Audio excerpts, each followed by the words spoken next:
thank you for letting us know, because this is a huge issue, especially for people who are waking up and moving toward wholeness. You know, it's the whole issue of violence and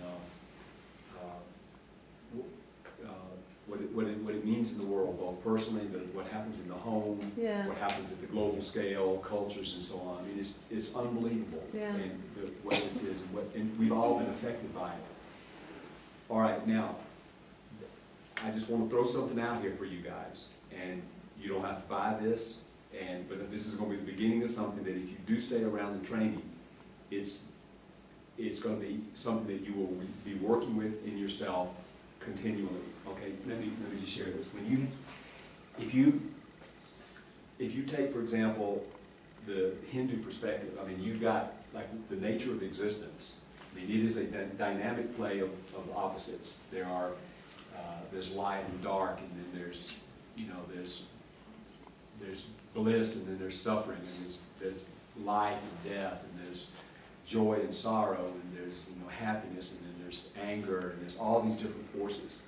And this is what they call Leela, the divine play. It's this great drama of infinite archetypes playing themselves out in some kind of incredible dance and struggle.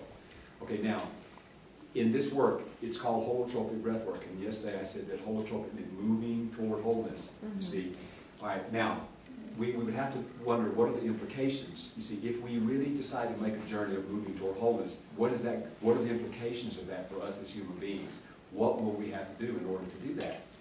All right. So we lie down and we open our psyche. All right. Now, are we going to put half the archetypes out of business?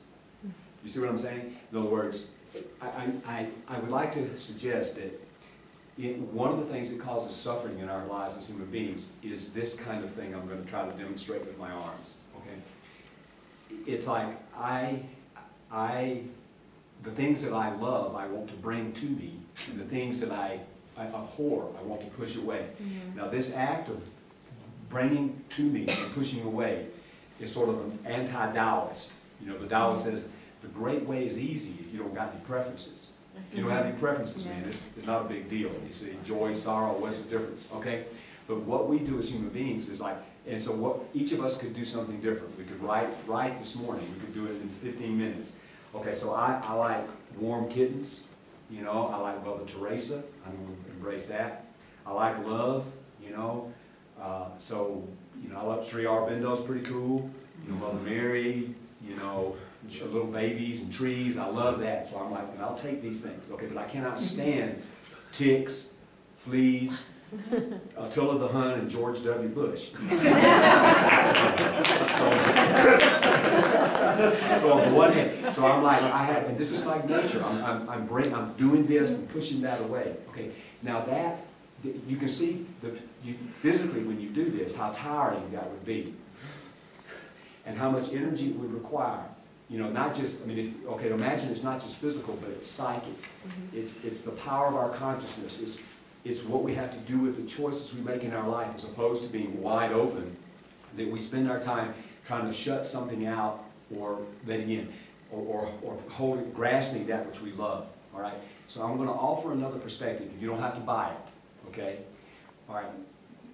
The reason well-informed, conscious, beautiful people moving toward wholeness have a trouble with violence, watching films, is because they see the struggle that violence is causing in the world, and they know the struggle that violence has happened in themselves, either as a victim or what we ourselves have done to others. We've got to add that part too, because we have all done violence. We know exactly how it feels. Yes, we know how it feels to be hurt, but we also know what it feels like to hurt others, because there's not a single one of us that have not hurt other people in some kind of violent way. All right? Now, and any good conscious person, everybody in this room, nobody wants to participate in the creation of more violence in the world. I mean, this is a moral choice. This is very important. We do not want to participate in the creation of more violence. All right, now I would suggest that, now think about the Jungian perspective for a moment.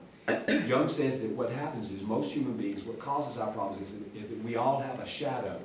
And the shadow is that which we have not yet embraced in our own psyches, what we are unwilling to look at inside ourselves. And then one of the great problems in the world is that we human beings, individually and collectively, then disown the shadow. We see the shadow mirrored outside ourselves when it's really inside us where it needs to be worked on.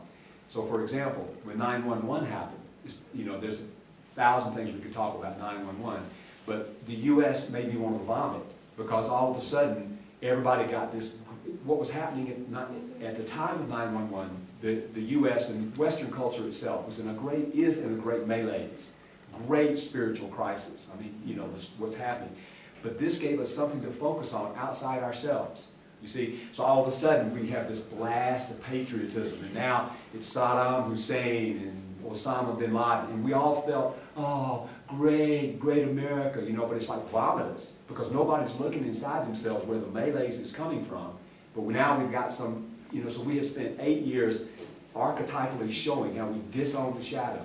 Okay, now, let's take it back to us sitting here in this room. All right.